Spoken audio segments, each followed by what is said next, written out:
This is the Environmental Protection Commission regular meeting, Wednesday, June 4th, 2025. This is a regular meeting. First piece of new business is EPC 15-2025, PL 25-87, 6 Cross Road, L. Nicholson and A. Nicholson to construct an in-ground pool, pergola, outdoor kitchen, terraces, drainage, grading, and other related improvements in a special flood hazard area and proximate to a watercourse and open space area. The access to the property lies along the north side of Cross Road, approximately 620 feet east of Tokenique Trail, and is identified as map number 65, lot number 8-5. The zone is R1, and it is approximately 1.066 acres. Mr. Chairman, the application has made its way to the agenda tonight to acknowledge receipt, start the statutory time clock, make a determination as to the necessity of a public hearing, and to solicit any preliminary comments you have for those that have visited the site or reviewed the plans. This is for a property that has a water course on it, no inland wetlands surprisingly, but a water course. And we'd have the setback to the water course that affects the project space. It's for a pool, terraces, a pergola, some additions to a house, and some driveway improvements. And I have visited the site. We'll be generating a list with your comments of additional information necessary to move forward with the application. Any questions or comments from the commissioners? I just have a quick comment. Is that the property abuts a very sensitive waterway that goes to Scotts Cove. And I just looked at it very quickly, and it's a beautiful lawn, goes right down to that waterway, and we're trying to figure out how to prevent sheet flow of all the bad things that go into those beautiful lawns. So that's what I would suggest we look very carefully at how we're going to give enough distance from that waterway.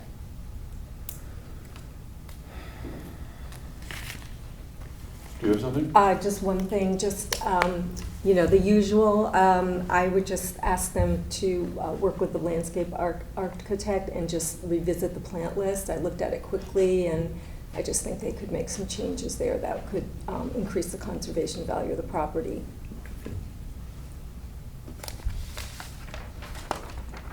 Any other commissioner have something to say?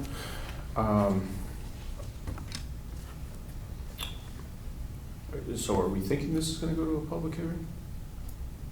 I don't think so. I don't know the feeling of the rest of the commissioners, not mine. Okay. Do you feel it should go to a public hearing? I'm agnostic. Admittedly, Rick, I haven't spent a lot of time. I have looked at this application, but I haven't spent a lot of time in it. I'll go back to a predecessor of David Keating here, and the site plan has a lot on it. I'm having a tough time reading the site plan. So I guess my question is are we going to discuss this application at another meeting, or okay? This is only for acceptance. This is only for acceptance. What happens? I just want to be double We'll be sure discussing this before I at stick a my later meeting. foot in my mouth here. I would like the engineer to clean his site plan. I'd like Mr. Frangione to, and Rick, I'll default to you. I cannot read this site plan. There's way too many arrows. This is ridiculous. This is too much information on such a small page. And he's got to make some sense of it so we can review it. It has as-built proposed, perk testing, contours, notes.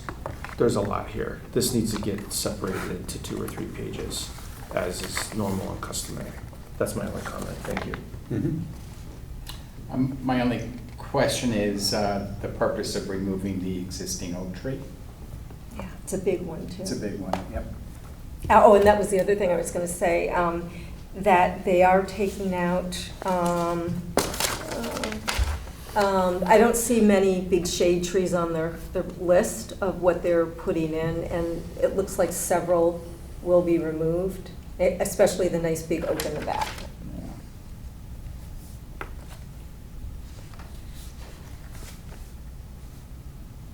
Okay. Okay, anybody else on this application? I'm sorry, Rick, I'm gonna just show this to you, is per the site plan, right? Whatever the application is requesting needs to match all the activity, the proposed operations and activity that's on the site plan. That's a pretty complicated. Yeah.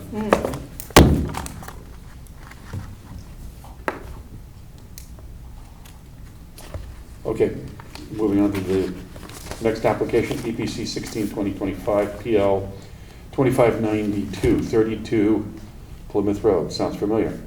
M. Falk and K. Falk to construct an in-ground pool, spa, terrace walls, detached studio, expanded driveway, drainage, utilities, underground propane tank, and other related features in a special flood hazard area and proximate to the wetlands and water courses and drainage ways.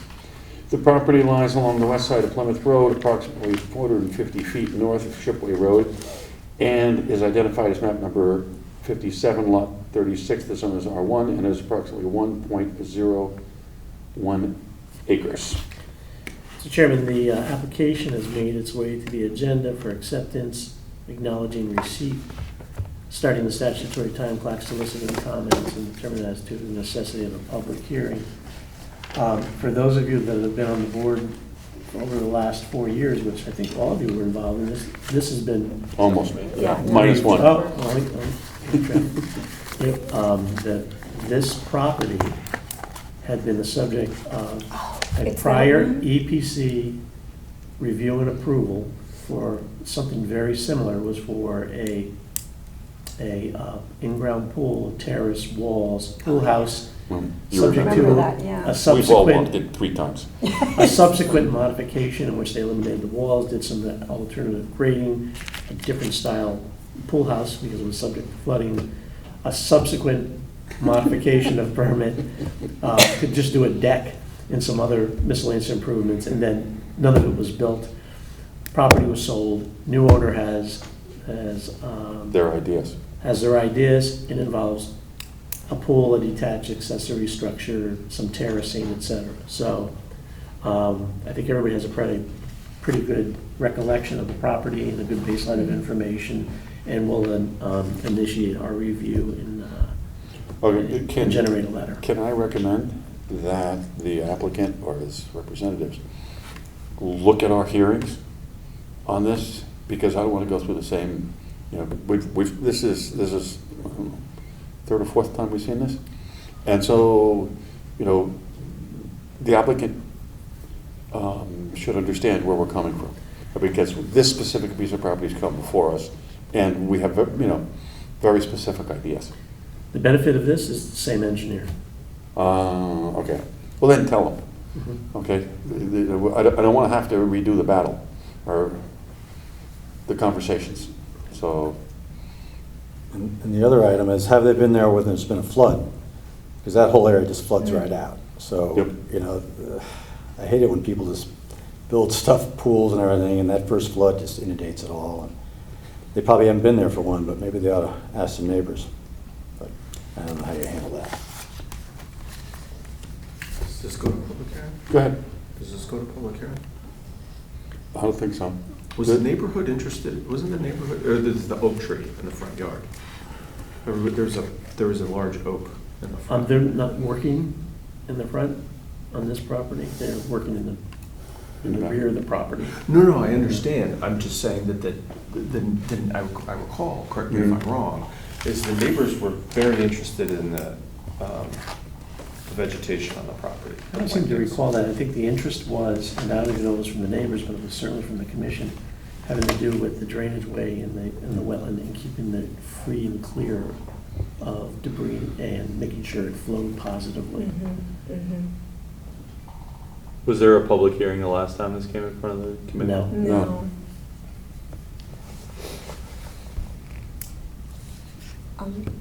I have a couple things. Sure. So I'm sure that one exists, but I didn't see a soil report. And also they talk about removing the invasives, but they don't mention how. So of course, just want to make sure that's Usual. the usual. And then they mention a pool fence, but it actually goes around the entire property. And I bring this up only because this seems to be something that we're seeing where pool fences are becoming fences around the property. Yard And fences, yeah. yeah, so I just wanted to bring that up. It's not technically just around the pool, so. What's your opinion, Caroline? I'm curious. I mean, I like to see as little fencing as possible because, I mean, if the goal is, you know, to protect the pool and for, you know, its safety, it needs to be around the pool if that's, you know, I know if they have the right cover, but if they don't feel safe with that, I understand them wanting to put a fence there. But why does it have to go around the entire property? And, you know. Rick, are you up to date on the code for pools? The cover is still So sufficient. what folks are doing now, the trend is if you have an auto cover, you don't require a perimeter pool around the deck. Perimeter fence. Now people are moving to the auto cover and a perimeter fence. Mhm. So now we're seeing as a trend as Mhm.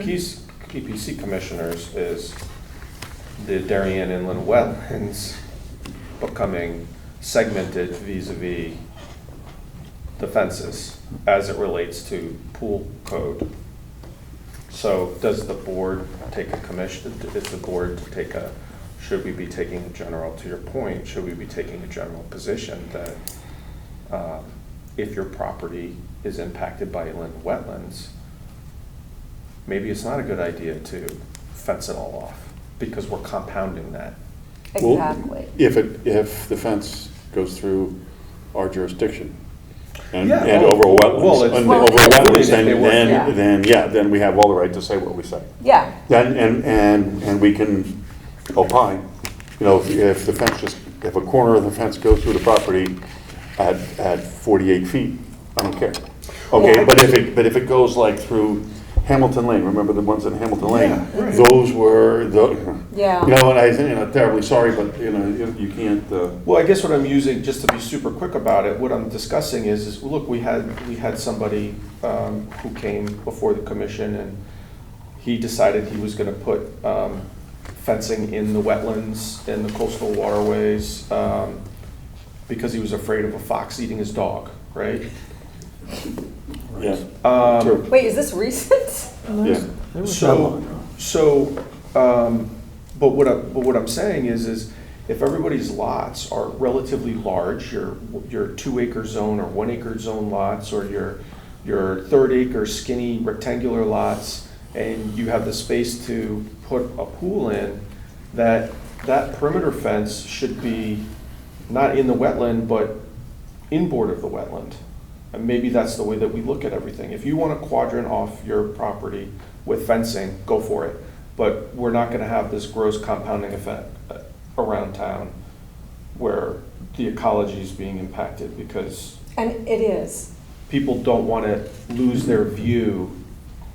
I mean, this is a real ecological conversation, is people don't wanna lose their view, so they'll do the whole perimeter as opposed to Just around the what pool. would be customary, still having an auto cover. Mhm.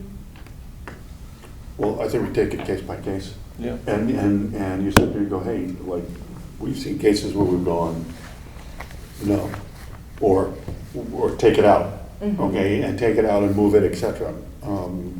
So Bishop's Gate, I think was one. And so, you know, we have that authority. So you just can't put the fence in there, okay? And so I think where it's the collective judgment of the commission, that's what we should do. I mean, this isn't the hill that I die on, but I am seeing it in town, is we have all of, you know, our wildlife passing in and around through Darien, and I get the sense that we're seeing them more on our front lawns. Yeah. And sitting on EPC and approving people's pool applications where they have these big perimeter fences, well, It's forcing they've the- gotta go in the middle of the road, they gotta go around, we're disrupting, you know, these waterways. But you forget we have the Bill of Rights rule, Hmm. which is the little critters got to be able to get under the fence. Remember that? We haven't talked that in a long time. Yeah, but in most of these Still, I remember. cases, they can't anyway, And- because they go down and they go down to the ground and they use those U-shaped devices to hold the fence into the ground, so Yeah, well, there's then- no getting under it. We have to make sure that the critters, okay, can get underneath and, The only thing you have to be Certainly. cognizant of, that looks like with the pool, there's very specific regulations with that, for safety, and has to be down to the ground, et cetera. So, Mhm. you know, I think it's good to do a case-by-case review, and it may be, you know, appropriate objective is to minimize it. You know, we had one case a couple months ago where they actually removed the perimeter fence and went to something that was Yeah. more Mhm. tucked in closer to the pool. So, you know, great cost savings, great and less of Just an better, environmental right. impact, et cetera. Right. So, But if they propose a fence around the pool, or perimeter fence in this one, it'll be judged on its merits. Okay, it'll come before us, Well, I we'll have think- time to discuss it and. Well, I think what staff is hearing is that the commission will take everything on a case-by-case basis, but the first base hit isn't a fence wrapping the entire Right. 1 acre perimeter of the Well, property. He can, Yeah. look, any applicant can propose anything they want. Agreed. Okay, and Rick's job is to go there and go, you know, he's not the commission, but he understands the sense of the commission. He can go there and go, now, I don't think that's gonna be popular, okay? And when it comes here, the applicant's gonna come back and we're gonna go, no, the application will be done because of the fence. So all of a sudden, they'll see the light, and what we can do is to give Rick and I think what you have done, is giving Rick the direction to say, if he sees a perimeter fence that he feels that we won't, and he can make a comment to the engineer and say, hey, you know, you can present anything you want, but I don't think that's gonna be popular. So, okay. And the other thing is that, like, in an area where that's prone to flooding, they wouldn't be able to just do the kind of fencing that we like, where they pound it into the ground. They would have to do the kind of fencing where they dig down 3 feet and put the bag of concrete and, you Yeah. know, and so, you know, that's something else to consider. Absolutely. Where it is and whether they're prone to flooding. Yep, I agree. Anybody else on this one? So moving on, EPC 17, 2025, PL 2593, 53 Birch Road, J. Sager and V. Sager, to construct an expanded driveway, walls, drainage, and other related features proximate to wetlands and watercourses.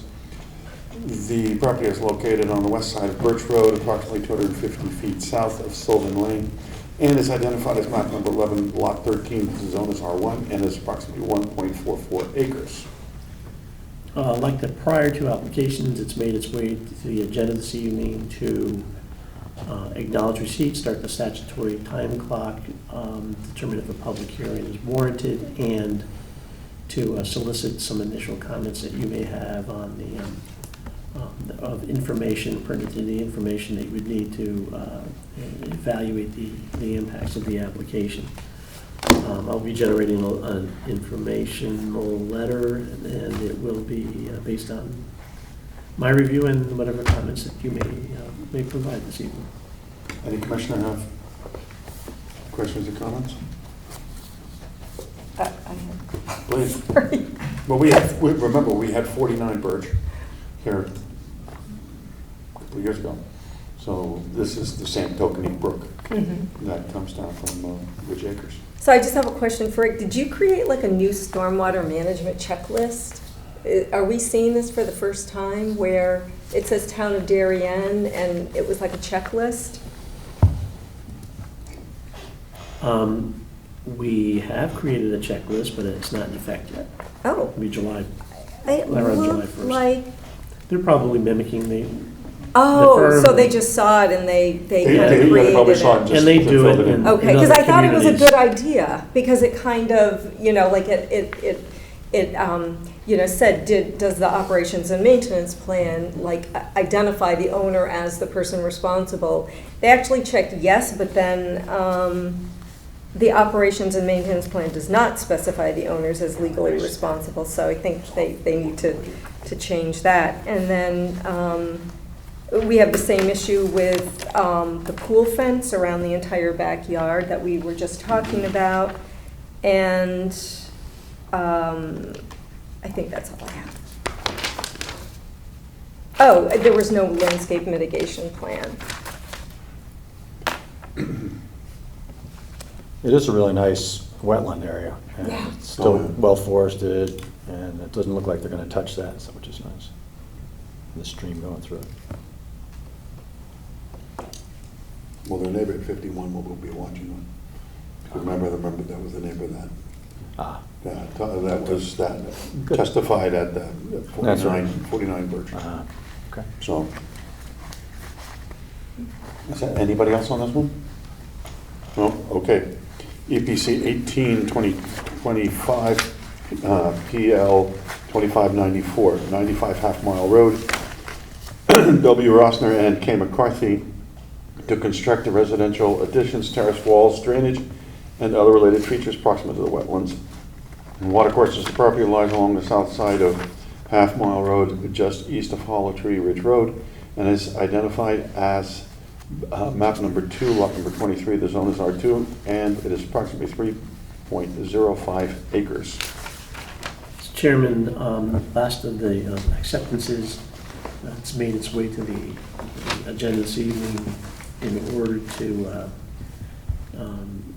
accept the application, acknowledge receipt, start the statutory time clock, solicit comments as to the necessity of, one, a public hearing, and two, any initial comments you may have that I can incorporate into a letter and get to them in order to move the application along.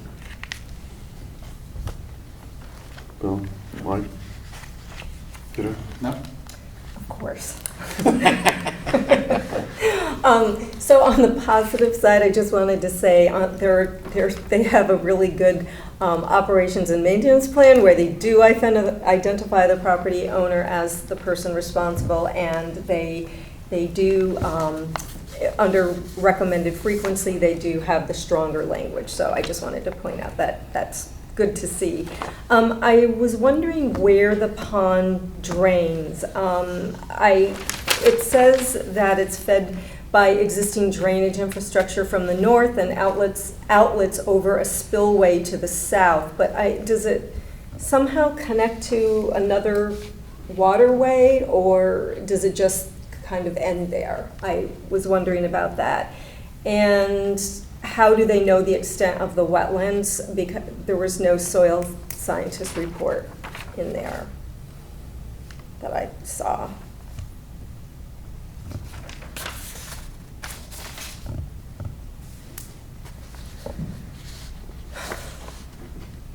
Is that it?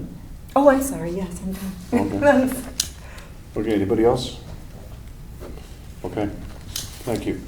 Moving on to old business, EPC 02-2025, PL 25-6, 16 Arrowhead Way, D.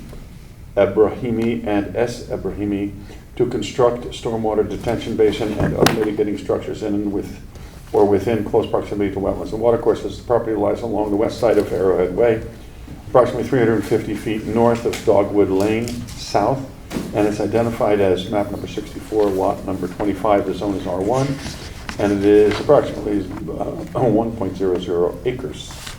Mr. Chairman, the application was just placed on the agenda to kind of keep track of it.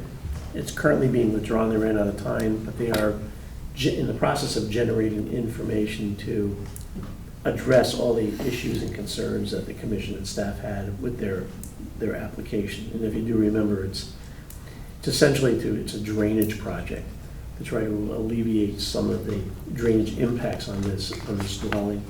So it's in process. That we have to withdraw because they ran out of time, but they will be back relatively soon.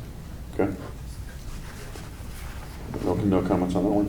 EPC number 4, 2025, PL 25-15, 6 Bishopsgate J. Kim to construct a residential addition, 3-bay garage, drainage, and related features proximate to wetlands and watercourses and open space conservation easement areas. Property lies along the west side of Bishop's Gate, approximately 380 feet north of the Boston Post Road, and is identified as map number 45, lot number 31-3. The zone is R1/3, and it is approximately 0.926 acres. Very briefly, there's a draft resolution. The staff was directed to draft a resolution as a result of the testimony heard at 3 meetings of this application. The last one was on May 7th. The others were February 5th, April 2nd, and May 7th. They identified issues of concern with the proposed improvements and drainage improvement, proposed structural improvements to the dwelling. We issued 1 or more letters. There were revisions that were made in response to those questions and issues and concerns, and I have for you the proposed resolution that takes all those into consideration for your review tonight and a vote. Does anybody have any questions or comments there to? Yeah, I do. Sure. In light of the amount of flooding that's in that area, and the applicant did not make any attempt to take infiltration on his own property, I will be voting no. Okay. Can you repeat that? I'm sorry. There, I don't know if you were here, that it's a very heavily flooded area. I'm the Boulder guy. Okay, got that, you were here. And my request was to have some infiltration, detention in their own property, in there, not pushing it back into the wetlands, because that just exacerbates the problem during the flooding. And right now, they have water going out into the storm sewer down this way into the Post Road, and they're going to do looks like a linear push off the house back into the marsh area. They need to retain water on their property. That's everybody in that area, because of these particular problems they're having, which is going to cost the town a bunch of money to fix. They're not doing enough for me.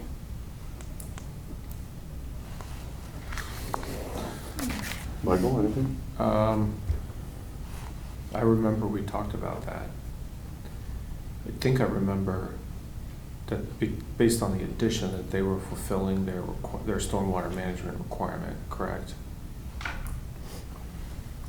Wasn't the addition over an asphalted? Yeah, it's over the driveway. So it's already asphalt. Here, it says here, the construction results in a net decrease in site imperviousness of approximately 153 square feet, which is nothing, but they're not increasing in I mean, imperviousness. they did disconnect, though, from the storm drain in the street. They were having some water go there, and they cut that off. No, it's still going on. No, they didn't. Oh, wait. Here, it says here, previously I thought proposed they were. connections to existing pump system and storm in the street have been eliminated. That's what they're doing. In response yeah. to everybody's questions and concerns at one of the hearings, they were originally going to tie into a pump system that went into the storm in the street. Right. In response to your questions, issues, and concerns, is the revised plan came in and they disconnected it. There will not be a connection to the storm in the street. That even though that they are generating less runoff because of that reduction in site imperviousness, is that they further responded by taking away the point discharges from just the gutter leaders and did like a little level spreader. So there's actually less water leaving the site as a result of the development. Okay. And they got a positive endorsement from Joe So Canis. where's it going? Well, hold on a second. So Okay, the go ahead. most recent plan shows the stormwater line still going into the manhole in the street. So if There's an the- existing one, but they're not adding to it. Oh, So they're but, keeping so it it. still works. They didn't eliminate it. They're just not they're not adding more. They're not adding That's the quite a bit drainage different. The associated. storm leaders. Yeah. They're not adding the storm, from the new addition. They were Right. gonna take it from here and run it around into that pump No, chamber. that's a lot different than eliminating the whole structure the whole water flow going to. They disconnected from the pump system that goes into the street. So so then what is going into the sewer, the storm drain in the street? If the pump system is There is a just- pump system with the existing dwelling that's been there since the house has been constructed that takes some of that storm water and puts it into the storm in the street. Mhm. with the existing development. New development, less imperviousness, being collected, put in a level spreader, and allowed to flow into the offsite into the wetland. There's So, less water. the letter of the law, can do that, I understand that. Yeah. But they chose not to do anything extra. And in that area, it's a problem. You know, if this was anyplace else, go for it. But this whole area, they're trying to cut back on water going in there, so. Anyway, you know where I stand. Is there any other commissioner that would like to raise some points? Something to think about. For some reason, I thought they had disconnected everything going into this storm drain. No. They're not adding to it. They're not adding to it. Disconnecting from the pump system. So technically, we could say, or you could say, that there'll be less water pumped into the manhole? No, The it's gonna be source? the same in the manhole, but it's less generated by the site. Hmm.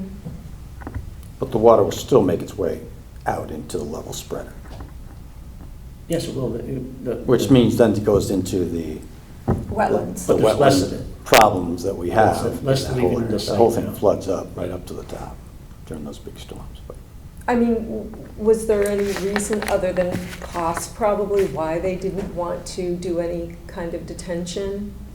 Well, they're following the I letter of the know, law. I know, but Is that they don't they're have to. actually generating less. Right. Mm. Was that Matt Pop's decision? Was that his recommendation? No, the engineer. It was Joe Nick's Canis. decision. With Joe Canis's review. With Joe Canis's endorsement. Hmm. there is a bit of conflict of interest in this with Joe Canis, though, because he has been pushing this whole salt box project.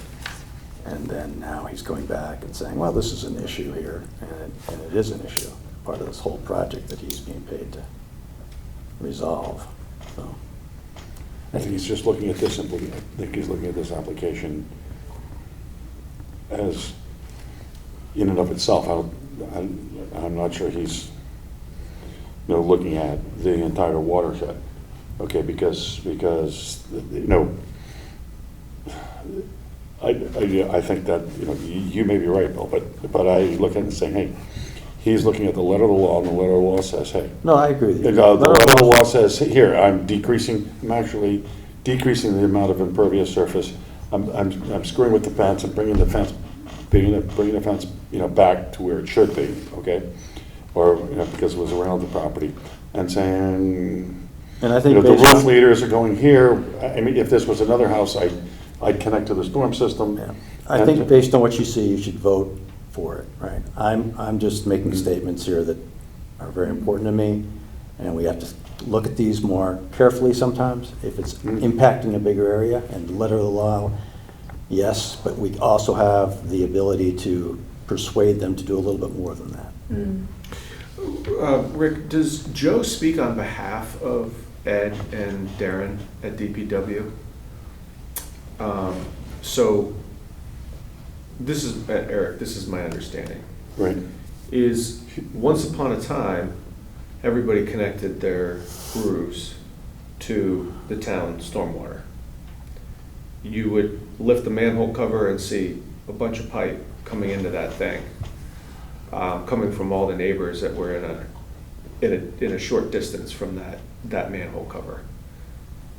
Today, you can ask permission from the town to connect into the town sewer or the town stormwater. Stop. Which I have not- Don't say sewer. Yeah, don't say No, no, sewer. I- Don't say sewer, because I'll have. I corrected myself. I'll have a close friend of The ours. phone will start ringing in here somewhere right now. Oh, Correct. So Stormwater technically, system. you could pick up the phone and call Ed Gentile and say, hey, I got town stormwater sitting in my front lawn, and I would like to connect to it, or add more to it, or repair what's already sticking into it. I'm building a new house, I don't want to get rid of it. I think you're still allowed to do that. So coming You back can to- ask. Yes, so, no, but I think you're allowed, I think, it might not be encouraged, we're talking about your concern, right? So, I think from a legal perspective is we can't vote no because we don't like it, because in fact, I think you can still have it. So the only good thing out of this is they're not taking the roof of the addition and putting it into the street. But I am in agreement with you, there is no improvement in my eyes. It's Status quo. zero sum. Yeah. Yeah, I'd agree with that. All right. Anybody else have any comments or questions? Okay. I guess we have a resolution on our, so that has been distributed, right, Rick? Mm-hmm. So I need a motion, Carolyn, since you're to my left. Right, okay. So I make a resolution to approve. I make a motion. Excuse me, I make a motion to approve EPC 04-2025, 6 Bishop's Gate. And do I have to read what the action is? Or? No. Okay. I'll second the motion to approve the resolution to conduct permitted activities at 04-2025-6 Bishop Gate. All in favor? All against? Nobody abstaining. Okay. Moving on to the second page here. EPC 08-2025 PL 25-38 104 Old Kings Highway North, 10 Old Kings Highway North 104 LLC, and 108 Old Kings Highway North 108 LLC to demolish existing structures and construct 2 new 3-story residential buildings, parking, walkways, drainage, utilities, and other related features in and approximate to a water course. The property lies along the west side of Old Kings Highway North, approximately 1,625 feet north of Brookside Road, and are identified as following in the records held by the Darien Tax Assessor. 104 Old Kings Highway North, map 35, lot 17, the zone is DB, and is approximately 0.2101 acres. And the other lot is 108 Old Kings Highway North, map number 35, lot 18, the zone is DB, and it is approximately 0.22 acres. Okay, we have a resolution on the table. Before we continue conversations, I know that I'd like to survey the room. Bill, I know you were there at that special meeting? No. No? You were not? I was not, no. Yeah, you were, I was. Yes. You were, I reviewed the material. okay, so, okay, just to make sure that, so you recuse yourself, Carol? I will, yes. Okay, thank you. Okay, are there questions and comments from the commissioners on? Yeah, I have a question. Did it ever get resolved? The elevation at the top of that stream bed on the north, this is on the northwest unit, versus the entranceway into that building. If I remember right, it was 100 feet approximately at the top of that stream bed. It was 100 feet for you to go into the entranceway. And it just seems that someday that's going to overflow that stream bed. They all do, unless there's a dam behind them. And if that's the case, they're still going to have an access problem to that if there's no grading change. So I don't know if that got resolved or not, but that is bothering the heck out of me. I think what they said is that once they remove some of the invasives in and around the water course and some of the obstructions, that it should flow more freely and it shouldn't back up like that. I think that was what they said. That was the only answer, because that's not a good answer, because it's Yeah. going to change, sediment changes, whatever, and you're going to get one big storm, and it's I'm going pretty to come sure right over the that's what they top. said. And so I don't understand why they didn't do something with that. I think it's up to elevation. 100, I think it's up to a 50 or 100 year storm, right? That they have to deal with. And they said that they were going to go downstream to, what's their neighbors to the south? Right, and they also put the level spreader on the south side of the bridge. So therefore, that storm water will be going, after, in other words, it won't, I think this is what they said. You realize I think that's that they what did they- they mounded the dirt to make sure the tennis organization never got hit if that happened, but they have they do not going into this thing. I'm telling you, it's, every stream bed, it tops. So somewhere down the line. It's gonna top out. They're not If gonna we have be able to get Ida rid or of Ilsa that. again, it's. Well, to your, I don't know where we are there, but to your point here, look, that's that northwest door, right? There's the average grade of 97.4. I guess they were having problems if it was too high and they needed to be able to figure out how to get cars in there, and I get all that, but. Well, and they didn't want to, they were trying to bring in less fill. Right, I but, think. but maybe fill is important in a place to keep your clients from being able to get in and get out. Yeah, I and I'm don't just know. repeating what they said. It's just got, during that meeting, I was just blown off, and no one cared about it, but if you got a stream, it's gonna top over. So, and it'd be nice to have some elevation. And what's the elevation of the stream is? It's about, the top of the stream is about 99, and so it's very similar to. Is it Mike, you're looking at? Yeah, the finished floor is 99 feet of elevation. Okay. That was The from the stair. very beginning. The finished floor of the building is 99 foot of elevation, which is plus or minus the same as the riverbed. No, but they've changed it now, because the first floor is up high. So what I'm talking about is a stairwell. Yeah. So it's not Well, really. well, stairwell is- Well, no, but that's what I'm saying, Yeah, is that where the door- stair- that ingress egress Yeah, is yeah, that's flooded. my problem. It's not gonna flood the first floor, because it's high. Well, But I'd like to be able, people to get in and out, if something occurs. And it seems like if they raise that up, a couple of feet, they have a less limit, but, I'm not the designer here. well, right, it's shoehorned. They have a building height restriction, so that they would if they could. Yeah. But would that be planning and zoning's job Yes. next? No, there's plenty of zoning shop to go, and they would be, that would be a very specific concern.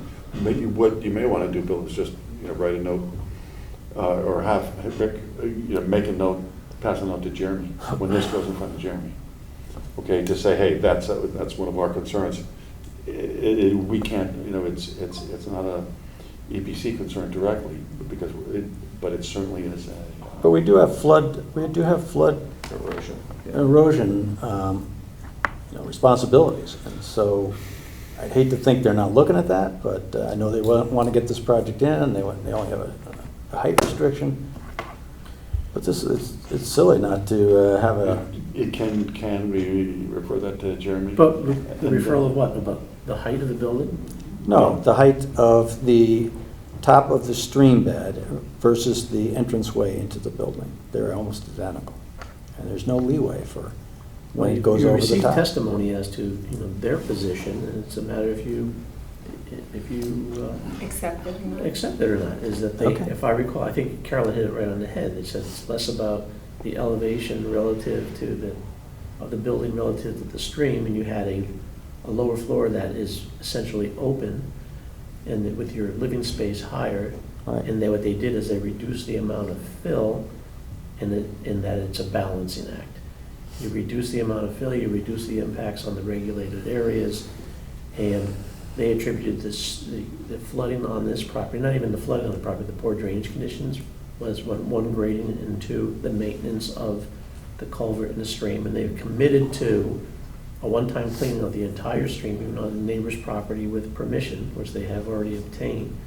And with the stricter requirements that you laid out, and they put into the resolution with a drainage maintenance agreement and landscape maintenance agreement with teeth, that'll be on the land records, and requirements for regular review and maintenance of the stream and culvert on the property.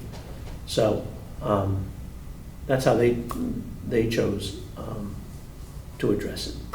That was the testimony. Okay, I don't buy it, but I would never buy a house at the same elevation as a creek, where that was my entranceway. So, any case, moving on. Anybody else have any questions or comments? No, for me, and I think, Rick, you put a side-by-side comparison somewhere, maybe it was in the resolution, the old, the old application and this one. I think it's a substantial improvement, and I'd be inclined to approve this resolution based upon the evidence that I saw. And also, we did get the peer reviewer in, and Bill Kenny, I thought, did a good job. And so it's, I think it's a much better application. I think the applicant, for me, has overcome with the evidence here to proceed, just my opinion. Okay. Vanessa, any other questions or comments? I have Sure. one. So, I mean, I agree with Peter that, you know, there are a lot of design features that address many of the concerns that we had before. And I agree with the conditions of approval, but the one recommendation that I would have is because the walkway, because of the amount of site imperviousness, it's 51%, the walkway is almost 1,000 square feet, and I feel that it would be relatively easy to construct a walkway of a material that's pervious, and that would both you know, retain some of the water, the runoff, and improve the quality of the water, you know, leaving the site. So I wonder if we could make that a condition of approval.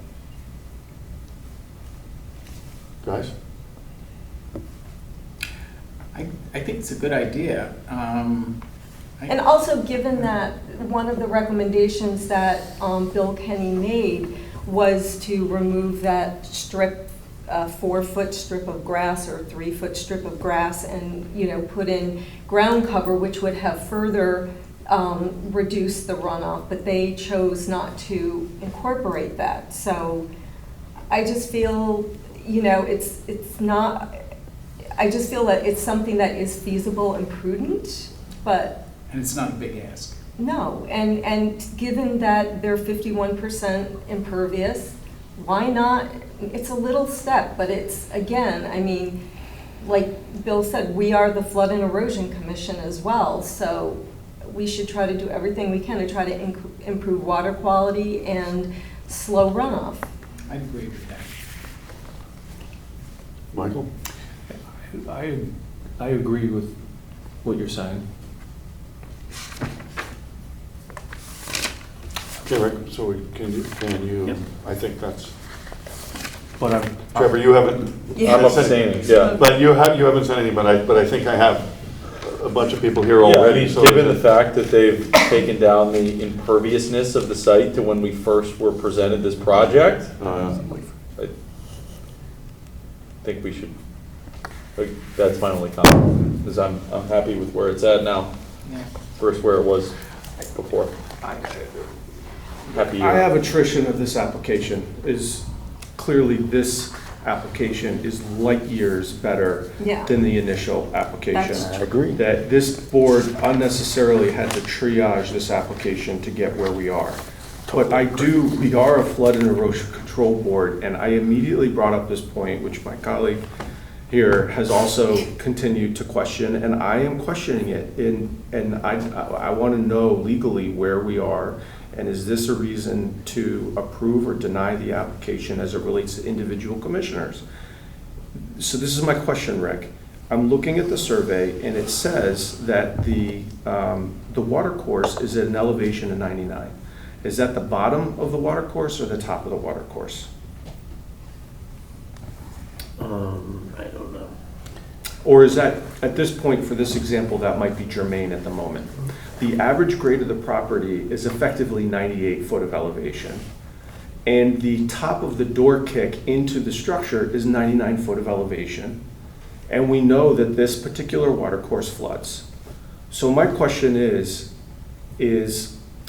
we've talked about the ecological piece, which is we wanted a buffer, we wanted there to be green space, we wanted to be respectful to the water course. And now we're just using common sense that into the front door is the same elevation as the water course. In I mean, we can call out the math and know exactly what the distance is, but in a very short distance from the water course to that door is flat. So is that not a concern of this commission?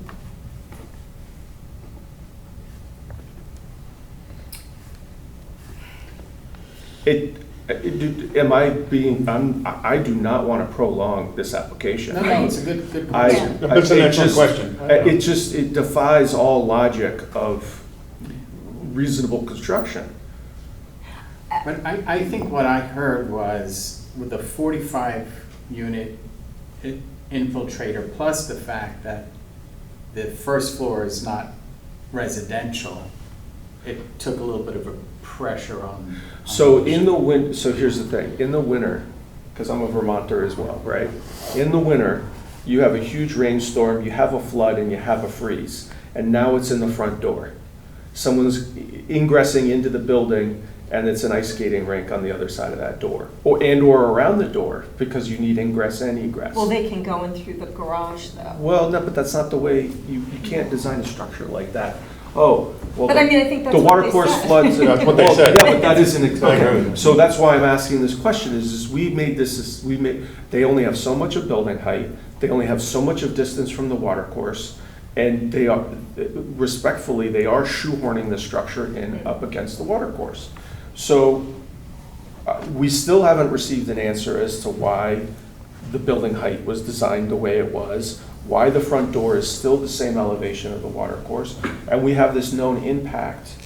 And I think it also goes to the other way, is whatever's going inside of the structure at the same elevation of the water course, is it's the road goes both ways, right? So whatever they're doing inside could go out that door and into the water course. Mm-hmm.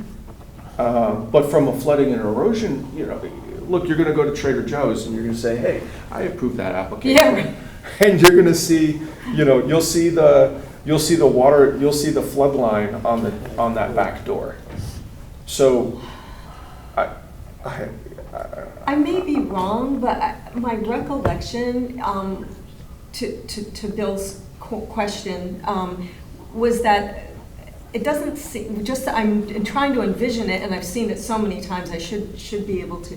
But my recollection was that maybe the elevation was the bottom of it, because they did say something about how it has to rise above and then go over the banks to get to. When I asked that question, they told me it was the top of the bank. Oh, they It's the did, top. okay, the top. 99 is the top. That It's was the where top? it would crest the. And their answer was, it's no big deal if the water got in there. It's not gonna happen because it's not a flood zone, but it's not the first floor. That was wild. Right. It's not the first floor. It's not the first floor. Well, it's still a way to get in and get out. That's why it doesn't sit right with me. so so let's just say Bill's the mosquito in the group here, and we all vote yes, and Bill votes no. Is that still a legitimate reason to vote no? Is that a legal reason for a commissioner to vote no? I would say not the height of the building, it's not. No, the fact that we're a flood and A erosion flood control board, issue. and we see We that can there's a consider risk. what the impact was, you want to see what the overall impact is, but primarily focus in on what's the impact on the wetlands and water courses. But drainage is certainly a consideration. Will that be a concern of planning and zoning, obviously, when it gets there, because they are going to be essentially primarily concerned about ingress, egress, and safety to that point? Well, what I'm saying is you got a parking garage, right? And everybody's dumping all their garbage, and they're salting, they're sanding, they're tossing, I'm more focused on, one, there's the condition, the flooding, which I think it's reasonable to assume that we all agree that that is a reasonable assumption that it would happen, right, based on the elevations. Two is whatever's going on inside of the structure flows out to the water course as an EPC commission. So I'm saying the elevation piece is still it's just a fact, it's still just an issue. And then you're saying, hey, whatever the operations are that are going on inside of the parking garage, is it at the same elevation of the water course? Yeah, so as it relates to drainage, you're saying, yes, it would be legal to vote no based on that concern. Drainage is one of the considerations of the commission. But don't forget, you're primarily in the Wetlands Commission. That is going to be, what's the impact? But drainage is a consideration.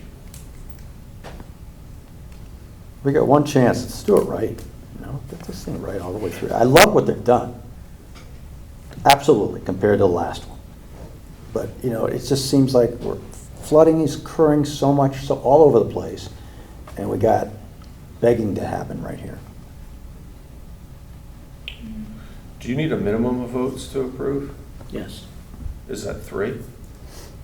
yes. Okay. Do you want to just put it? So you want to vote on the resolution? Can I have a motion?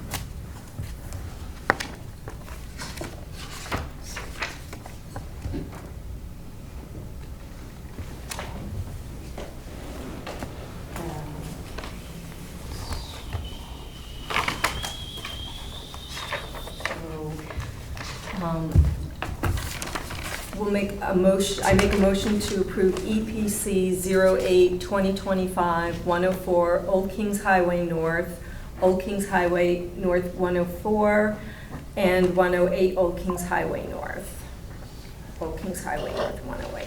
I'll second the motion to approve the resolution to conduct permitted activity as amended by Carolyn Baines' suggestion regarding the permeable surfaces in relation to 08-2025-104 and 108 Old Kings Highway North. Okay, all in favor? All opposed? 3-2. It's one of the First time, first time. It's good. Well, It's healthy. okay. Planning and zoning will have to pay attention to that piece. So here's a question. So it goes to planning and zoning, and let's say they tell them that they have to raise it because of this issue. Does it then have to come back to us? I don't think so. I don't think so. No? No, I don't think so, right, Rick? If it's further impacts, it would. Oh, if they change the construction? If you change the encroachment. Yeah, that's true. If it changes, if they decide to get closer, if they get farther from the river, not a problem. If they get closer to the river, yeah, I want to see it. But you're saying if they went straight up by X number of feet, Yeah, that wouldn't affect us coming back to us. That's right. And it would resolve that issue. Okay. okay, moving on, EPC 10-2025, PL 25-46, 14 Cary Road, J Cross and I Cross. To construct a residential addition, patio, drainage, and related features proximate to the wetlands and watercourses. The property lies along the north side of Cary Lane, approximately 790 feet east of Leeuwarden Road, and is identified as map number 8, lot 15, zone is R1, and it is approximately 1.1245 acres. We all have a resolution. We all have a resolution on it. And like the commissioner's questions or comments? I'm okay. You're okay? I'm okay. Okay. I just have one very, very minor thing. On page 3, under planting restoration plan, where it says the use of organic repellents or fencing to limit deer graze and the application of organic land care practices. Could we just add temporary fencing so that we're not, it doesn't seem like we're condoning putting, fencing in the wetlands? Just because we meant fencing around, temporary fencing around the trees until they establish. That would be my only comment. That's a good point.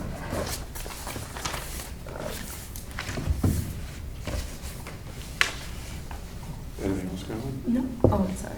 Okay. So do you want me to make this? Anybody else have anything? I think it's a really good addition. Thank you. Yeah, why don't you make a motion? So I make a motion to approve EPC 10-2025, 14 Cary Road, with that minor addition of language regarding the fencing. Second that motion regarding EPC 10-2025. All in favor? All opposed? Okay, unanimous. Moving on, EPC 11-2025, PL 25-56, 160 Nearwater Lane, E. Maxwell, to demolish an existing structure and construct a new single-family dwelling, driveway, drainage, in-ground pool, and other related features in a special flood hazard area and proximate to wetlands and watercourses.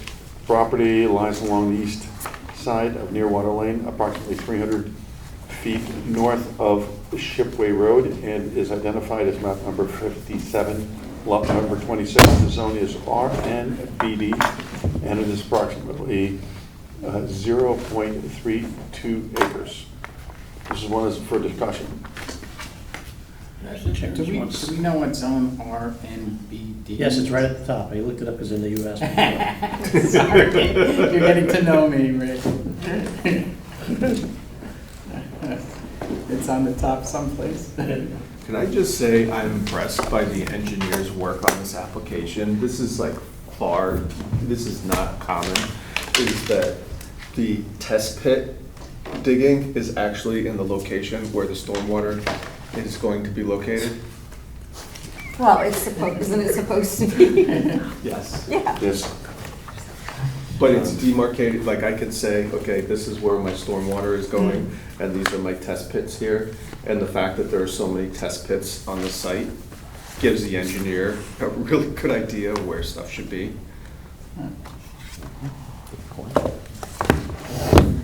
Chair, I'll offer some. I don't know who this guy is, but yeah, I guess he's the engineer.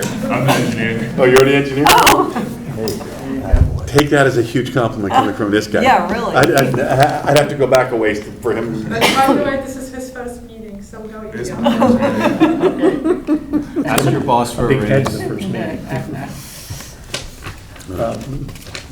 Mr. Chairman, the application is, if you're familiar with the property, it's a property that's situated along the east side of Nearwater Lane, north of Shipway Road, and identified with the specifics as outlined in the assessors.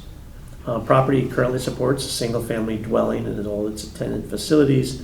It is the applicant's, it's on sanitary sewer and on public water. It's the applicant's intent to demolish the existing house and to construct a new single-family dwelling, expanded driveway, drainage, and other new utilities. The property does not contain inland wetlands and watercourses, but it is situated in total within the special flood hazard area, and the details of that and the extensiveness of the flooding over the site is outlined in the agenda summary report. The wetland lies on the abutting parcels to the east, and it's comprised of a very narrow wetland fringe around a drainage way that occupies part of the sites, but if you extend the 50-foot regulatory buffer onto this property, is that it does affect some of the construction, not the dwelling, but portions of the yard space and drainage and driveway improvements.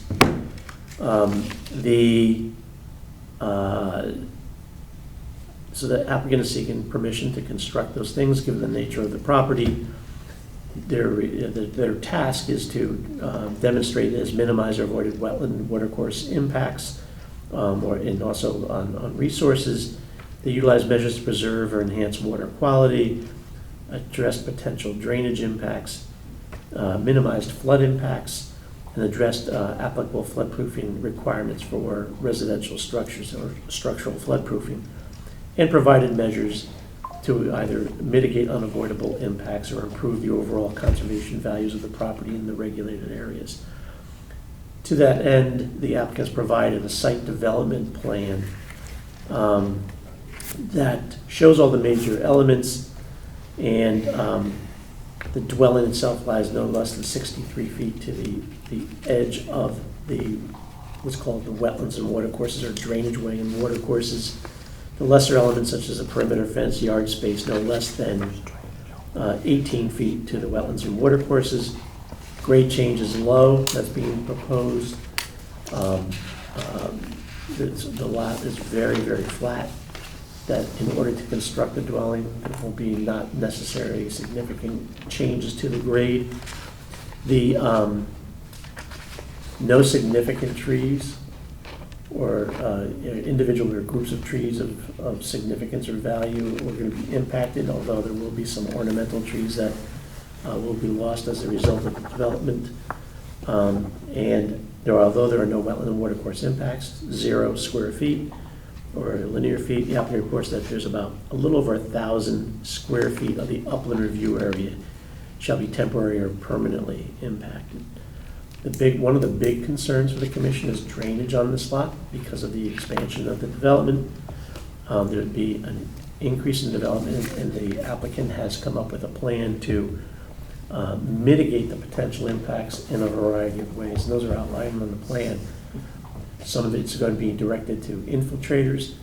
Other portions are being directed to pervious pavers or pervious pavement and banks of underground crushed stone to mitigate the impacts. As a result of that, the engineer has concluded that the existing drainage pads will be maintained, the water quality volume will be maintained, and at the points of concern, which were at all the perimeters of the site, meaning where it drains to, all will experience no increase or diminishment in flow, either the peak rate or the volume of runoff in each of those directions. So the potential drainage impacts are mitigated. And the plans, the design, and the impact analysis was reviewed by our peer reviewer, and they have come back with no additional questions and comments, endorsing the basic design and endorsing the study methodology and the analysis. Just for the record, additional water quality measures that are included in the project included a basic sediment erosion control plan. All the collection structures will be equipped with deep sumps and outlet controls. Infiltration is being used to allow the soils to cool and treat runoff prior to discharge. There'll be a reconnection to the sanitary sewer as a result of this. There's no in-ground fuel oil tanks, although they will have a propane tank that will be installed as part of the application. It would have to be designed to meet the criteria in the flood regulations. In regards to flood impacts, the project engineer has submitted correspondence to certify that as a result of the construction, that there'll be the changes, the dynamics of the flood, and there'll be no rise in floodwaters and no changes to the dynamics of the flood as a result of this construction. They've also, given the flooding that's on this property, they have completed a contingency plan, a flood contingency plan.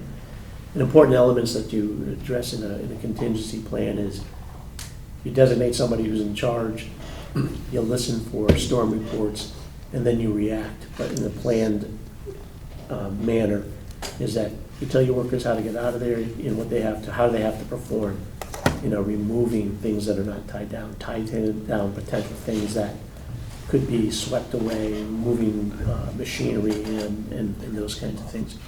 And those are all outlined in the submittal. One of the big elements is of course, the design of the building. And they have submitted work. It's a work in progress. And so you have representative elements that are reflected on the plans to demonstrate compliance with the flood regulations.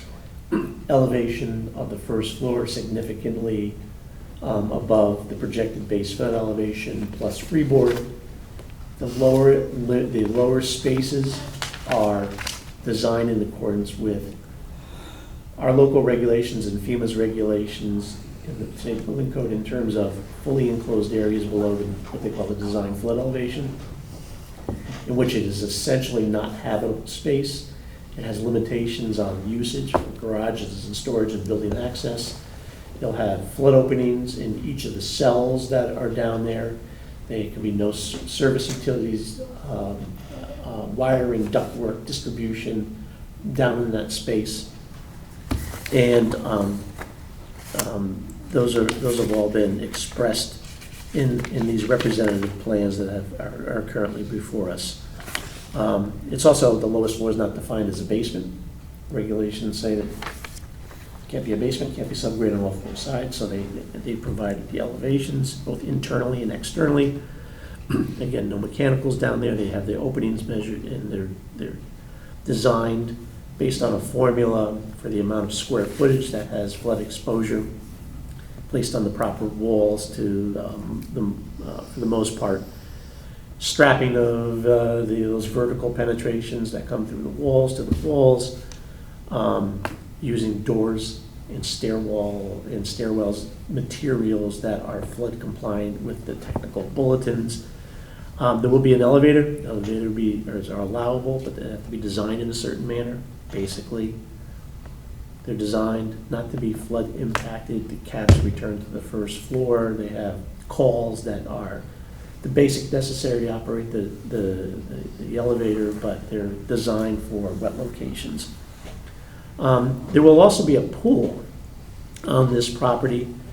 They will be elevating the pool equipment on an elevated pad that's attached to the house, kind of in a distant location from the pool itself, but it's where they were able to place it. Condensers, I think, are roof mounts for air conditioning, etc. Propane will be designed to meet the regulations. The utilities and underground will be designed to withstand the flood forces. So this preliminary design, they have provided the certification that it's going to comply or is compliant with Section 820 of the zoning regulations having to do with the flood-prone areas. It's capable of standing the flood depth pressures, velocities, impacting upward forces associated with the base flood. But I will remind the applicant that there are some things, again, this is a progress element of it. In most applications, you get a progress element at the land use stage, and then they have the finishing touches to demonstrate full compliance in advance of a building permit. There are things that have to be done. There are some relocations of wall openings that are necessary to be fully compliant. They have a spa at the lowest level that can't be located at the lowest level at this point. And I kind of highlighted the information in here. The other modifications will need to be done. We'll also have to get flood certifications for the pool itself as well. You know, we're trying to minimize the amount of flood damage. The last thing is they have provided a basic landscaping plan. It's mostly for screening purposes. But they have both, they consisted of red cedars and ground covers, little blue stem. The project landscape designer has added some typical notes on here about one column having to do with true natives, that any substitutions in plant material would have to be true native and under the installation of the direction, deer repellents, non-synthetics, and again, recommendations for organic land use practices. We had a prior outline based on my review of the application and based on your comments that was initially done back a month or two ago. That was the basis for the changes that have occurred here and basis for our review. That's really what the information that I can provide to you as on the application. The development team is here, and I'm sure they're available to provide a brief presentation and or just answer your questions. Please state your name and you said you're an engineer. So. Yeah, I'm John Gaheen. I work for Muller Engineering. I was the design project engineer. And you're an engineer licensed in the state of Connecticut? I am not. Okay. I'm going through the application process now. Okay. So yeah. You've taken, okay. I'm taking the test, applying now. Okay. Brian Oler is the siding engineer on this project, but I designed it. I can answer any questions regarding the site plan, construction phasing. Would you like to add anything to what Rick nailed it pretty much. Can I ask Rick a question? Is this going to go to a public hearing? Because I saw this note in there that they had written out as part of their thing to address to the neighbors. And there's a drainage ditch to that north side, and all that water, when they get big floods in there, goes right by, goes to the east, to the east, through all those houses, including Plymouth. Mm-hmm. And I would think they'd want to be understanding what's going on, that may or may not affect that drainage when it goes There through was a them. determination by the commission when it first came in, Oh, I must have not to missed hold it. a public hearing on this. Not to have one? Yes. I'm sorry, I missed that one. Okay. And I would, my only comments then, you figured out how much water will go into that drainage ditch to your north side of the property, and how that will affect so going we down have- to the, and how that'll affect going to the east of properties. We have a reduction on to every POC, so the ones to the north, none of our drainage, there's to the northeast, that drainage system will discharge that way, but to the northwest, there's no drainage discharge, or no increase in drainage discharge. None of our systems discharge that way. The driveways discharge south, so it would be a reduction on our end. But the footprint is bigger than the footprint that's there now. Of the house? Yeah. Yes, but the house is all being taken to the front. To the So south. the drainage will go to the road, or will it still go down to that, It will go to the road. the drainage will go to the road? Yes, but at a decrease. Just to add, if you took the rectangle of the property, Yeah. you take the points, essentially, and to make it, simple as I understand. They identify points of concern. How does it currently drain? Right. So this property would be very flat. It drains in each of the directions. So if you looked in the drainage report, you see point of concern A, point of concern B, Okay. C, and D. And so when you take the amount of imperviousness, you compute your flows. They look at the existing condition, what goes there now at each of these points, and then the proposed conditions. And that's why you have infiltrators in the back, you have the bank of gravel in the front, you have permeable asphalt, you have permeable pavers. Roof drainage, driveway drainage is routed through one or portions of those, and then you look at the post-construction impact. So at each of those points, A, B, C, whichever, one goes to north on near water, south on near water, north to the adjoining properties in your drainage swale, and south to essentially those properties. The study shows that each controls not only was the rate of runoff, but the volume at each of those controls is equal or less than what's going to happen right now. Okay. Is that right? Yes, yes, thank you.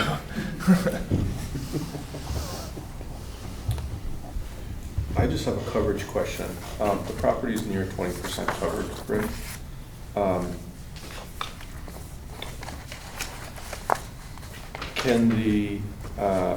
All right, so the first question is,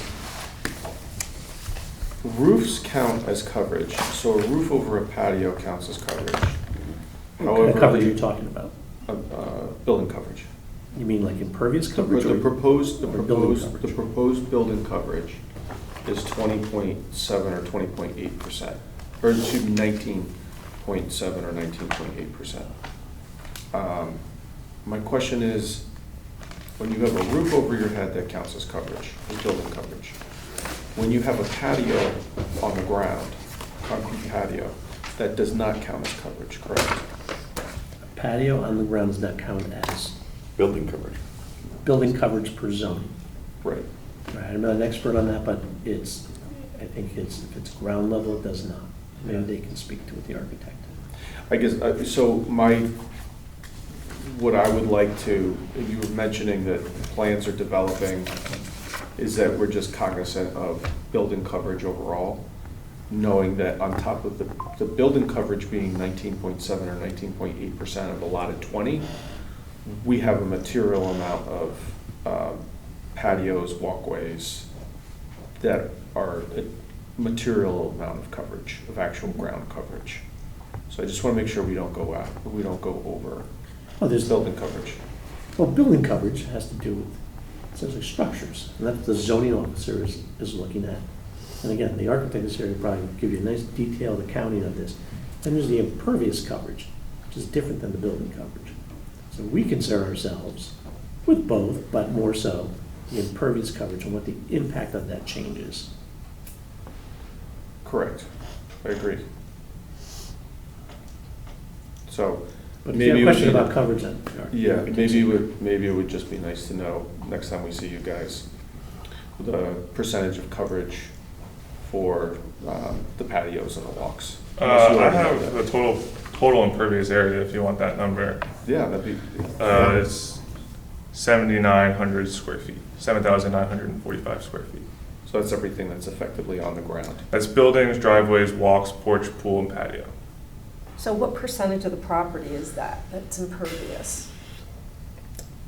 I don't have that number. I have the property in acres and I have the Okay. square. I Well, guess- I could do some math. I had a calculator, but it's, Okay. So it would be interesting to know what's the percentage of the patios, the walks, the pool area, right? That's coverage, impervious coverage.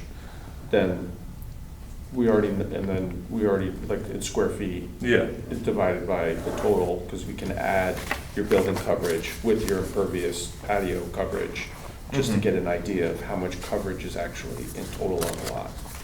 Yeah. Impervious coverage, I keep saying Do you have impervious, it? or Rick will yell at me. Yeah. You know, I have the same question. The lot area is 0.3277 acres. Well, you don't have to answer tonight, right?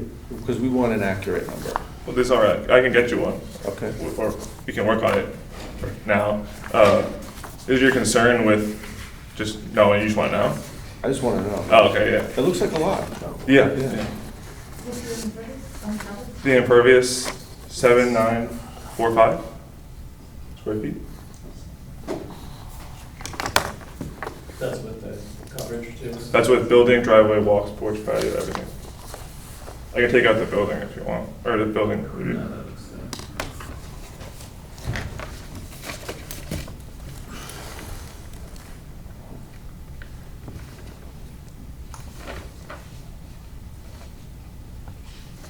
So it's 55%, 55, everything, or 55%? Okay. but the building coverage is under the Right. allowable by zoning, so. Yeah, and the driveway's permeable. Yeah, the whole driveway would be permeable, which is 3,700 square feet almost of permeable driveway surface.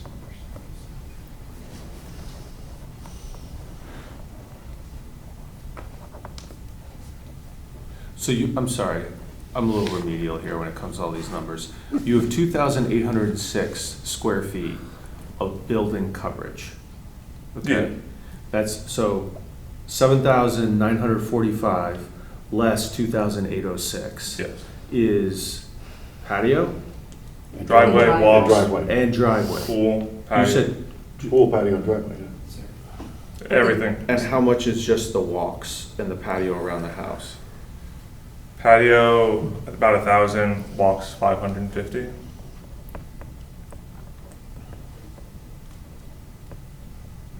And they're constructed of what material? It's not it's not. No, permeable. the patio is not permeable, and neither are the walks. Okay. They are both being captured by either catch basins to Coltex or directed towards the permeable driveway.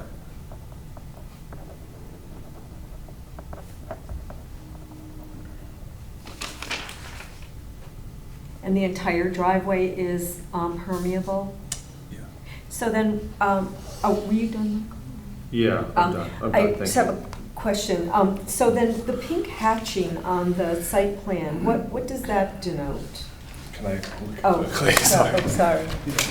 It's not hatching per se, Oh. but like, what is, because It's I thought maybe yeah. only these Okay. sections were permeable? So this is a roof leader grid. So the roof leaders that are directed into this area of permeable driveway. So the dotted line denotes the stone bed limits. So this would be one system here. This is a second system here. This is a third system here. These two systems have roof leaders directed into it, and this is it's a perforated PVC pipe Okay, that will essentially just distribute the roof- water into yeah. these areas here. So these are still permeable then? Yeah. Okay, So this is, I think they're either gravel or permeable pavers, or coarse asphalt or permeable pavers. but the whole thing is Yes. is Yes. permeable? And it's Okay. broken into 3 separate beds. This one Okay. will overflow this way, these 2 overflow, this one into that one into the street. Okay, right, and then I see these are the pipes leading Yes. to it, So okay. the pink pipes are roof leaders, and the pink rectangles are a perforated PVC grid at no slope that just distributes water amongst the stone bed. Okay.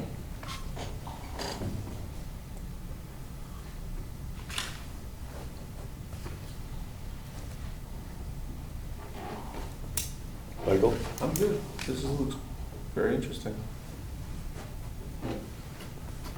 Yeah, be a big improvement to what's there. Karen? Oh, there was a comment about the pool equipment. It's going to be mounted on an exterior platform, the top of which is situated above the design flood elevation of 15 feet, NAVD 88.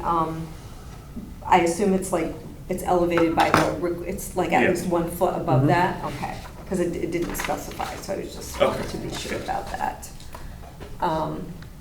And, oh, also, in the operations and maintenance plan, I like it clearly specifies the identity of the responsible party, but could the language just be strengthened a little bit, just to say that instead of saying it should be maintained, it should be checked, that it shall be or it must be. Okay. But otherwise, I thought it was really good because it also includes steps for checking and maintaining the porous pavement. And my only other question would be, when this is completed, will the owners know who to call to maintain the pavement? Will whoever installs it perhaps Yeah. give them a user guide or references?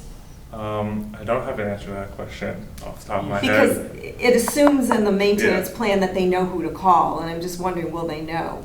Yeah, usually the builder. Can you get to come to Yeah, the come on up here, microphone? identify yourself, please, and, because, So the company that installs it will leave them with some materials?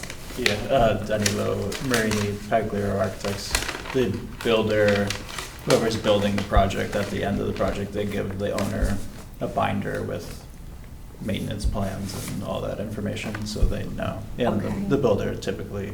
Could you just repeat your name a little louder, please? Danilo Marini. Can you spell it, please? D-A. Spell it. sorry for cheating. Yeah, I have to need it for the record. Danilo. And then Marini, Marini. All right, thank you. By the way, for the record, I know that intersection right in front of 160, that floods. Yeah, I mean, Bill, I'm sure you've walked down there in times when, I don't care what it Yeah. is, it's 3 or 4 feet of water, yeah, we're aware of that. I mean, that's why the basement is built, or the ground floor is built to be flood-proof, and all of the utilities are at flood elevation. I mean, that street floods tidally, Oh, yeah. not because of rainfall. And No, all we're it's doing is- tidal and Not because of- not because of I've levels. seen the obligatory Yeah, clown that drives a BMW think he can power through it, okay? And so, yeah, so that's a very serious flooding. yeah. So, all right.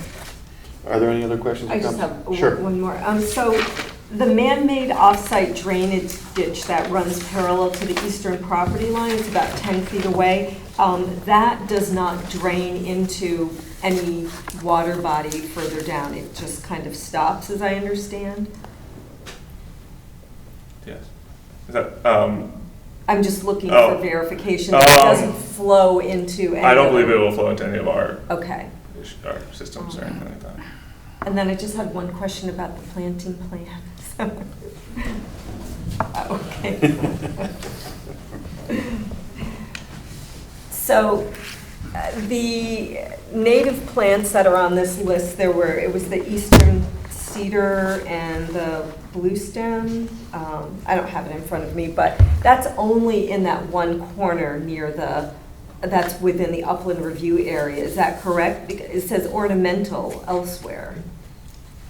Bruce Eckerson, Thank you. landscape architect. We showed the other plantings just to give you a sense that it's not just going to be a blank site. So the ornamentals are plants that we intend to plant. We just haven't gotten to the actual species yet. Okay. The eastern red cedar and blue stem, the eastern red cedar is kind of wrapped the sides and the rear of the property, and the blue stem is really in that plan view upper left corner where the 50-foot setback from the offsite wetlands comes in as an extra layer.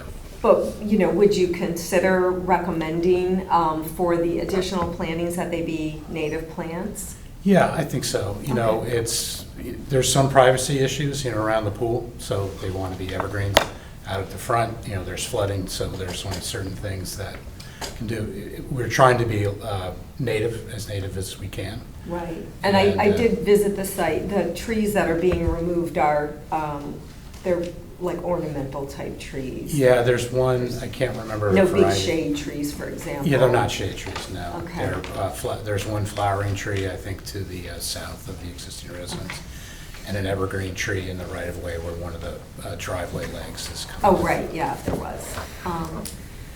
Thank you. You're welcome. That's all I have. The only question that I have is, because this obviously is in an area that floods, what is the plan for the pool as far as what type of pool will it be? Will it be a saltwater pool? Is it a chlorinated pool? I'll come back. We haven't made that decision. It probably would be at least a chlorinated pool. Okay. We haven't talked about saline or other systems at the moment. Is that typically a concern of? Well, it is ours? when they wash, because what happens to discharge? Yeah, well, Okay, and so what happens when they do discharge, which is, I think, your point. And so, Right. yeah, that's a concern of ours, and so that has to be addressed. Well, Because- if you think about it, it's a chlorinated pool. If you have 6 feet of flood waters over it, probably doesn't matter all that much. But, That's true. The pool's also on the far side from the wetlands. yeah, but you're going to be talking about overall Yeah. flooding and discharges. Yeah. I'm Like when the sure whole area floods, this right? is I mean, going that's to why it's be- being built up on Right. a Yeah. platform, right? Right, so the equipment's elevated. No one backwashes anymore. It Mhm. discharges all out of cartridge filters now. Yeah. And obviously, you chemically treat the pool with chlorine. In the event of a flood, that volume of water that's being treated relative to Long Island Sound being 6 feet deep, 6.4 feet over the site, is that it probably de minimis impact or Yeah. no impact, but think about all the other pools. Right, I was gonna say, there's Yeah. all the other. And even the saline systems, I mean, it's chlorine based, so Mhm. it's a much smaller concentration than a straight chlorine pool, so. Okay. Okay, anything else? Well, thank you. So with those clarifications, then I think Carolyn asked for, we can write up, I think we can write up a resolution on that. Thank you very much. Moving on, approval of minutes, we have March 5th, a regular meeting and public hearing. Members of the commission have got the March one, and so, there you go. Anyway, are there any questions and comments? I had a couple comments, but I sent them to Rick. I copied you. Thank you, We yes. had comments from Carolyn and also Jim. Jim? Yeah. I was gonna say, we missed it. Yeah. I'm gonna have to step it up now. Cool. Now that you- Were there any questions or comments? No? Okay, may I have a motion to approve? So, are we doing all three at one time? No. Okay. We have to do one Motion- at a time. Okay, so motion to approve the minutes from March 5th, 2025 from the regular meeting public hearings. Second motion to approve minutes, March 5th, 2025. All in favor?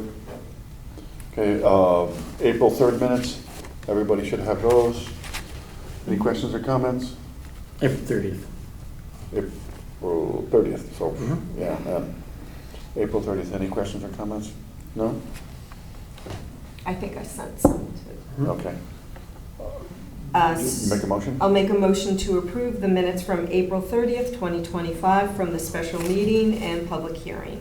Second the motion to approve April 30th, 2025 minutes. All in favor? May 7th, 2025. Any questions or comments on the regular meeting minutes? None, No? Mr. Chairman. Pardon? None, Mr. Chairman. Thank you for your input, Mr. Hurd. So I'll make a motion to approve the regular meeting of May 7th, 2025. Second the motion to approve the minutes from May 7th, 2025. All in favor? Thank you. Agent approvals, EPC 09-2025 PL 2544, 20 Marianne Road, Building Brothers LLC, to construct a recreational deck, stair, and related features proximate to the wetlands. The property lies along the north side of Marianne Road, approximately 1,115 feet east of Brookside Road, and is identified as map number 01, lot number 91. The zone is R2, and it is approximately 1.19 acres. This is an agent approval. Mr. Chairman, this review as an agent approval, given the nature of the improvement and the potential for impact. They, if you recall, the applicant originally was before the EPC for a brand new house here. They went through some number of hearing process, and as they moved through the process, they made a determination to not do a brand new house, but to renovate and expand the existing house. They moved their encroachments outside of regulated areas and were allowed to move forward. They did have a deck on the proposed home. It was situated outside of the regulated areas. The applicant has come back to the EPC because they want to do a minor increase to the size of the deck, given the fact that so much of the property is wooded wetland. And so to mitigate the impact of the expansion, one, I can report that there's information in the file from an engineer that it will not have an adverse impact. They are doing things such as an erosion control plan. They are actually doing a gravel bed under the deck to further mitigate impacts, keep weed growth down, and to stabilize the soil. But I think the most important piece of this, and again, I have the numbers here, I'll look through, is that it is, I believe there's only 240 square foot addition and of new imperviousness. And I gave you the numbers here, what the setbacks currently are.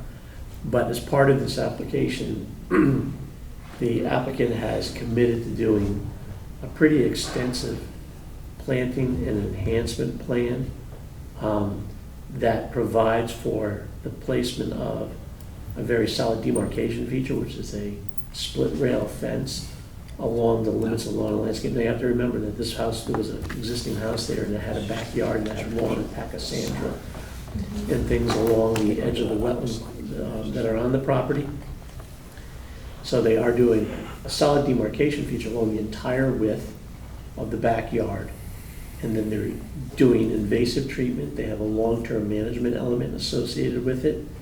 And then they're doing conservation-based plantings, not only in the areas closest to where the encroachment is, but throughout the entire wetland area.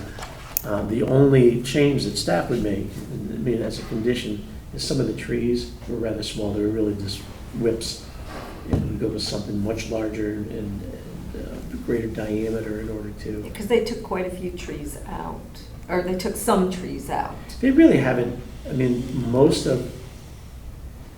they have, I don't believe they've actually taken anything out of the wetland. No, or out the of, but buffer. you're right, yeah, you're right. But up No, near but- where they built the house. They took the ornamentals that were on the property, they have not encroached. What they did do is they have some soil disturbance that's in there, and that was the result of, they started removing some Cassandra and those kinds of things. So, the analysis is in the draft agent approval. And with the changes, I recommend, I believe it qualifies for an agent approval, and it's no greater than minimal impact on the wetlands and water courses. And so if it's appropriate, we can send them along that, the de minimis agent approval. Are there any questions or comments for Rick? No?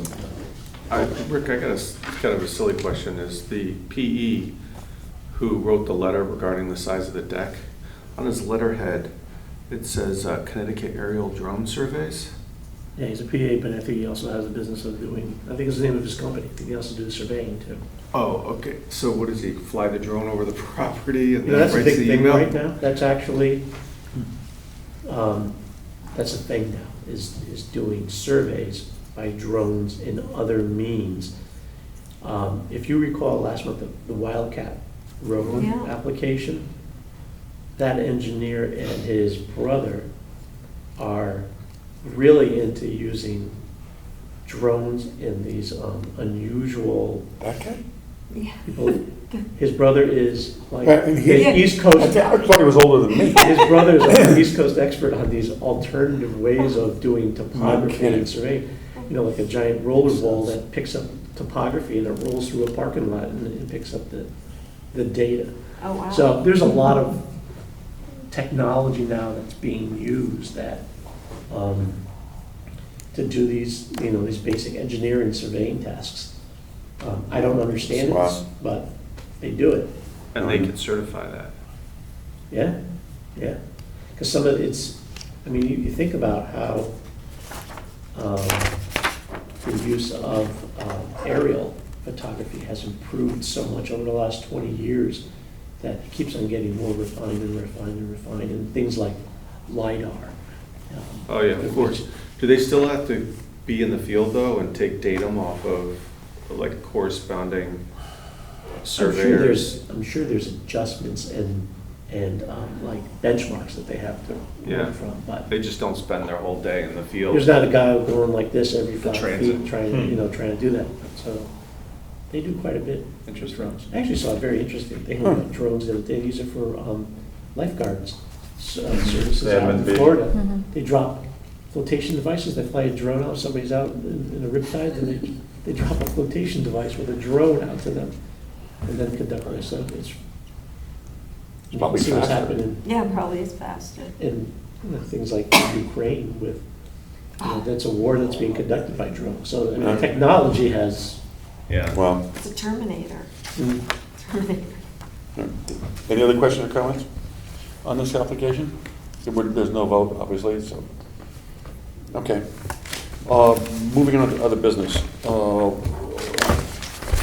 I'd like to say a few words to have the commission's indulgence. Unfortunately, Jim Millard isn't here, and he's been vice chair, I think, ever since I became chair. Jim joined in October. His first meeting was October 20th, 2014, which makes it a little over 10 and a half months, 10 and a half years, which is pretty amazing. Having worked with Jim, because I joined probably a year and a half earlier, Jim was a guy who always did his homework, the complete voice of reason. And I guess most importantly was his command of English grammar and his attention to detail of this, where commas were misplaced, or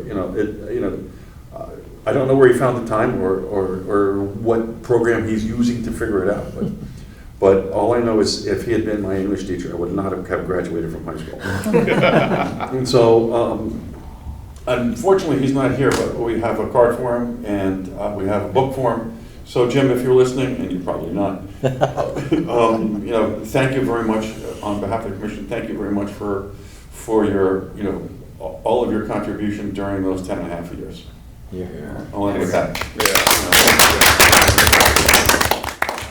Channel 79, we're off the air. The motion, Well, choose me, yeah, motion to adjourn. We'll make a motion, I make a motion to adjourn the meeting from, the regular meeting from, APC regular meeting from Wednesday, April 4th, 2025. Second that motion. All in favor? Thank you. Good night, Channel 79.